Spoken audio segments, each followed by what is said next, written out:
प्रिय विद्यार्थियों, मैं डॉक्टर रीता गुप्ता शासकीय दानवीर तुलाराम स्नातकोत्तर महाविद्यालय उतई से आपसे बात कर रही हूँ।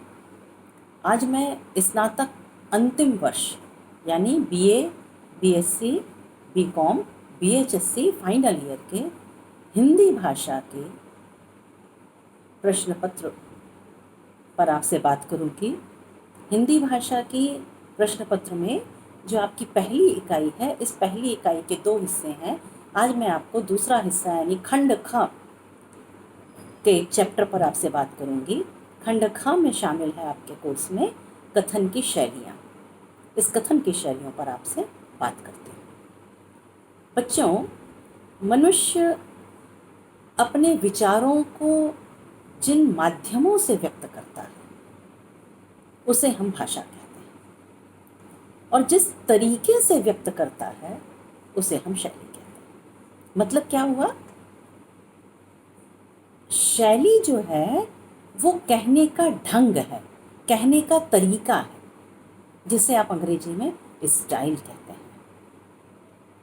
ये जो कहने का ढंग है, ये कहने का ढंग हर व्यक्ति का अलग अलग होता है, इसलिए शैली किसी भी व्यक्ति की अपनी पहचान होती है। देखिए, भाषा तो विचारों को व्यक्त करता है, हमारे विचारों को व्यक्त करने का एक माध्यम है, लेकिन उन विचारों को व्यक्त करने के लिए हम जो तरीके अपनाते हैं, जो ढंग अपनाते हैं, जो स्टाइल अपनाते हैं, उस स्टाइल को, उस ढंग को ही हम शैली कहते हैं।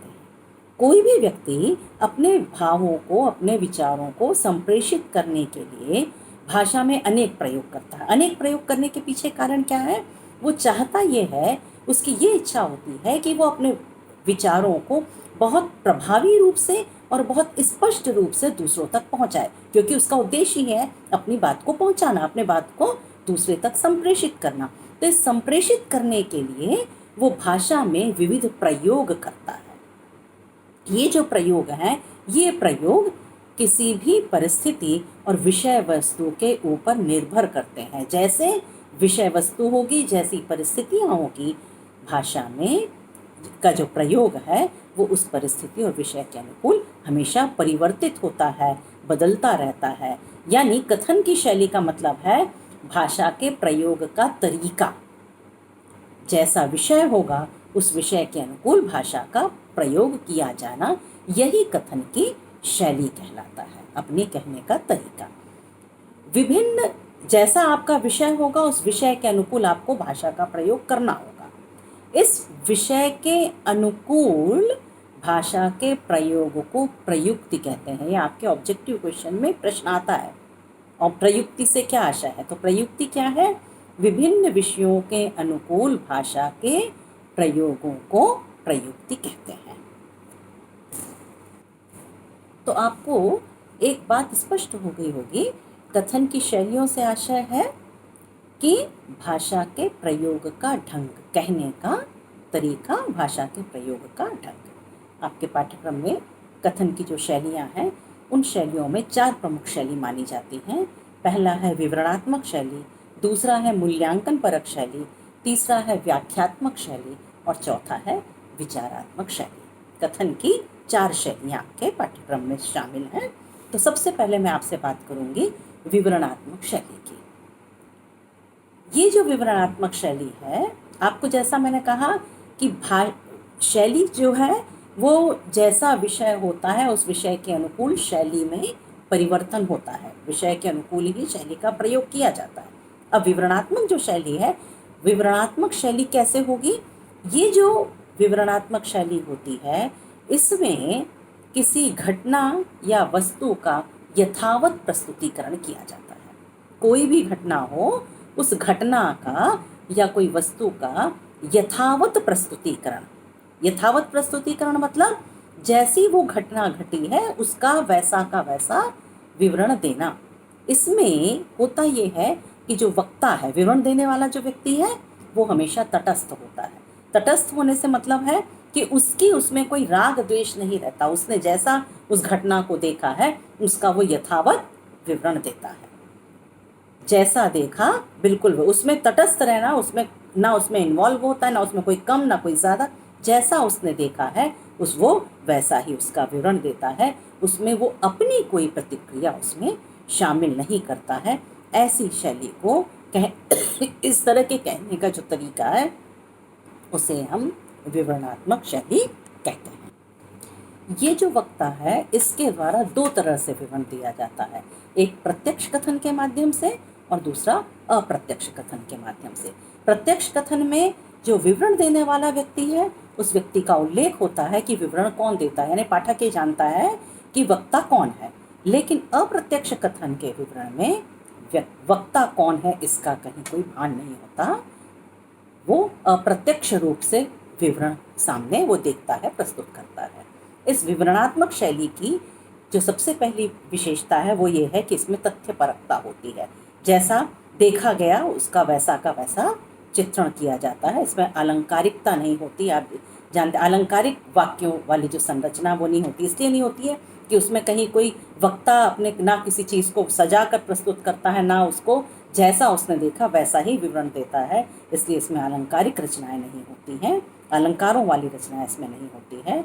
और इसमें कोई भी वाक्य या वाक्यांश ऐसा प्रयोग नहीं किया जाएगा जिसमें वक्ता की प्रतिक्रिया शामिल हो। ये जो विवरण है ये विवरण घट चुकी घटनाओं का होता है। विवरण तो तभी प्रस्तुत किया जाएगा जो उस व्यक्ति ने देखा, यानी वो पूर्व में वो घटना घट चुकी है, इसलिए जो क्रिया है वो हमेशा भूतकालिक क्रियाओं का यहाँ पर प्रयोग किया जाता है। तो ये आपकी विवरणात्मक शैली, जिसमें कोई भी घटना का हम यथावत प्रस्तुतिकरण, कोई भी तथ्य कोई भी घटना उसका वक्ता यथावत प्रस्तुतिकरण करता है, जिसमें वो तटस्थ होता है, उसका अपना कोई राग द्वेष नहीं होता है। और तो ये जो तरीका है इसे हम विवरणात्मक शैली कहते हैं। अब दूसरी शैली है मूल्यांकन परक शैली। ये जो मूल्यांकन परक शैली है उसमें होता यह है कि एक मनुष्य का एक स्वभाव है, वो किसी भी घटना को, किसी भी व्यक्ति को, किसी भी वस्तु को देखता है तो उसको देखने के बाद उसके मन में एक अपने आप एक प्रतिक्रिया जन्म लेती है, अच्छा बुरा, कम ज़्यादा, छोटा बड़ा, कुछ भी इस तरह की प्रतिक्रिया उसके मन में जन्म लेती है। ये जो प्रतिक्रिया है यही प्रतिक्रिया भाषा प्रयोग में मूल्यांकन परक शैली को प्रेरित करती है। किसी भी घटना या उस व्यक्ति का मूल्यांकन हर व्यक्ति अलग अलग तरह से करता है, यानी मूल्यांकन करने का जो तरीका है वो हर व्यक्ति का अलग अलग होता है। ये जो अलग अलग होने का के पीछे कारण ये है कि हर व्यक्ति के संस्कार, उसकी शिक्षा, उसकी सोच अलग अलग होती है, और उसकी शिक्षा, उसकी सोच, उसके संस्कार अलग होने के कारण उसके विचार भी उसी तरह से बन जाते हैं। तो जैसे उसके विचार होंगे वो अपने विचारों के अनुकूल मूल्यांकन करता है। तो मूल्यांकन परक जो शैली होती है वो व्यक्तिगत स्तर पर अलग अलग होती है, यानी उसका जो वैयक्तिकता जो है वो वैयक्तिकता का गुण मूल्यांकन परक शैली में देखने को मिलता है। तो मूल्यांकन परक शैली में सबसे पहली जो विशेषता है वो ये है कि ये वैयक्तिकता इसमें दिखाई देती है। जैसा मैंने कहा कि हर व्यक्ति के संस्कार अलग हैं, उसकी शिक्षा अलग है, उसके सोच अलग है, उसका परिवेश अलग तरह का होता है। तो और जैसा परिवेश है, जैसे संस्कार हैं, उसके जो विचार हैं, उसकी जो सोच है उसके हिसाब से बदल जाती है, इसलिए मूल्यांकन भी अलग होता है। इसलिए सबसे पहली चीज़ कि इसमें वैयक्तिकता का गुण होता है। हर व्यक्ति का मूल्यांकन अलग अलग है तो वैयक्तिकता होना भी स्वाभाविक है। दूसरी बात, इसमें तर्क सम्मतता होती है। जब हम किसी भी व्यक्ति का मूल्यांकन करते हैं तो उस मूल्यांकन को करते समय हम तर्क देते हैं, तार्किकता इसमें इसका अपना एक प्रमुख गुण होता है। जब हम मूल्यांकन करते हैं तो मूल्यांकन करते समय हम अंत में कहते हैं, इस तरह से हम कह सकते हैं, निष्कर्ष तक ऐसा कहा जा सकता है, मेरा मत है कि ये हमारी धारणा है, लेकिन ऐसा है, किंतु ऐसा है, परंतु ऐसा है। तो इस तरह के जो शब्द हैं वो मूल्यांकन परक शैली में प्रयोग किए जाते हैं। यहाँ पर प्रश्नवाचक वाक्यों का भी प्रयोग किया जाता है, क्योंकि प्रश्न उठाते हैं और फिर हम उसके अपने तर्क देते हैं, और तुलना भी कई बार मूल्यांकन परक शैली में की जाती है। तो ये कुछ बिंदु हैं जो मूल्यांकन परक शैली की विशेषताएं बताते हैं।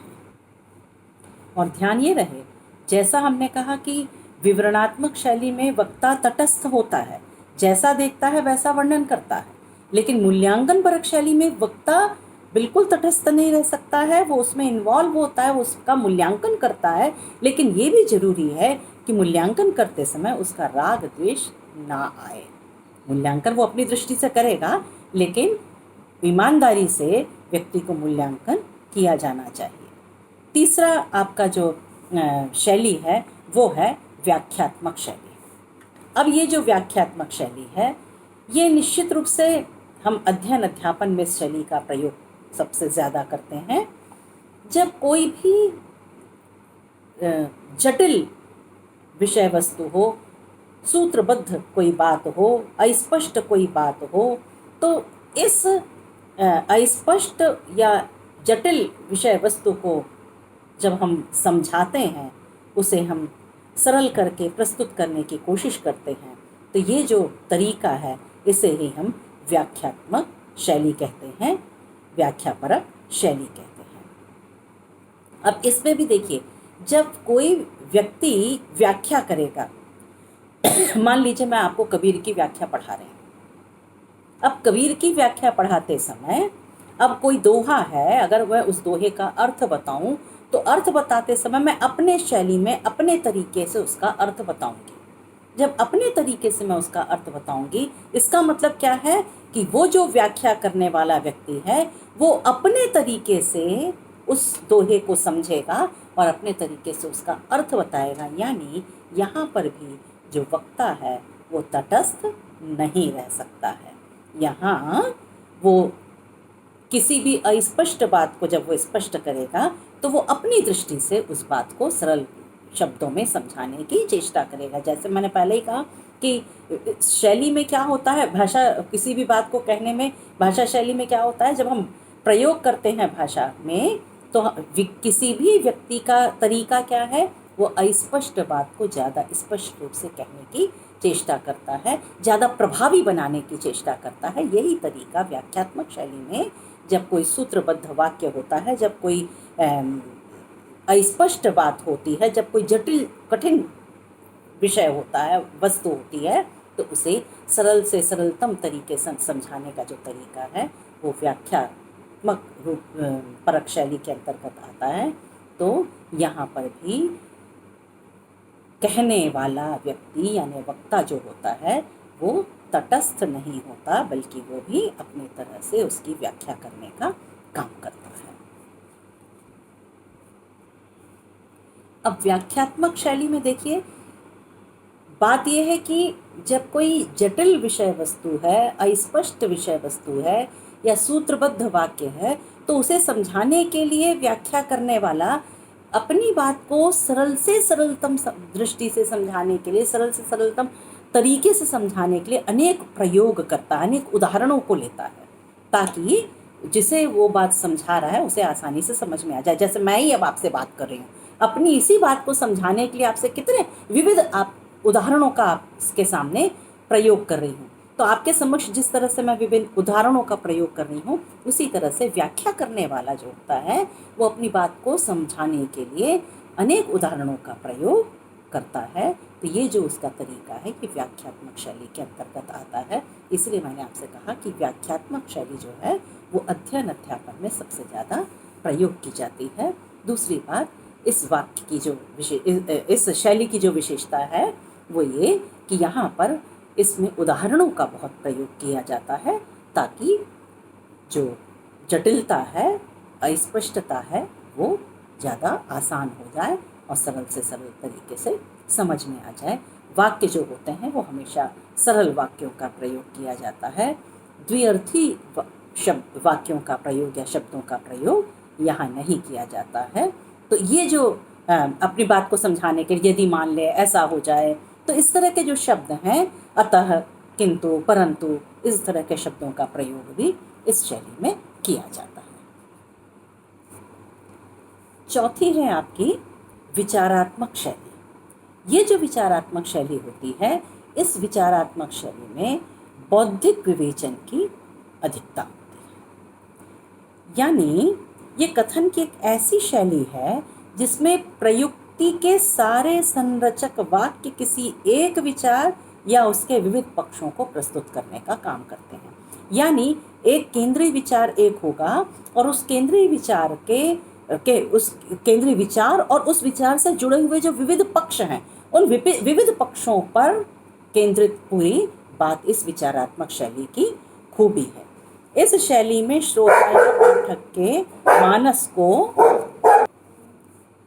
एक ही केंद्रीय बिंदु पर, यानी वो जो मुख्य विषय है, उस मुख्य विषय पर विचार व्यक्त करने के लिए और उस मुख्य विचार से जुड़े हुए अन्य विविध पक्षों को व्यक्त करने के लिए, जिसका केंद्र वो प्रमुख विचार ही होगा, उसको व्यक्त करने के लिए वो जो शैली का प्रयोग किया जाएगा, वो जो भाषा का प्रयोग किया जाएगा, उसे ही हम विचारात्मक शैली कहते हैं। विभिन्न इसकी जो विशेषता है वो विभिन्न विषयों के अनुकूल इसमें भाषा का प्रयोग किया जाता है। जैसे विषय होंगे, चाहे वो वाणिज्य का विषय हो, चाहे वो विज्ञान का विषय हो, चाहे वो कला का विषय हो, जैसा विषय होगा उस विषय के अनुकूल इसमें भाषा का प्रयोग किया जाता है। तो ये है आपकी कथन की शैलियाँ। इस कथन की शैलियों में फिर आपको याद दिलाऊं, शैली का मतलब है कहने का तरीका। कथन की शैली का मतलब है कहने का तरीका, कहने का ढंग। और ये जो कहने का ढंग है, ध्यान रखें, ये कहने का ढंग एक तो हर व्यक्ति का अलग होता है, यानी हर व्यक्ति की शैली अलग होती है। और दूसरा, जैसा विषय होता है उस विषय के अनुकूल हमेशा शैली परिवर्तित होती है। धन्यवाद।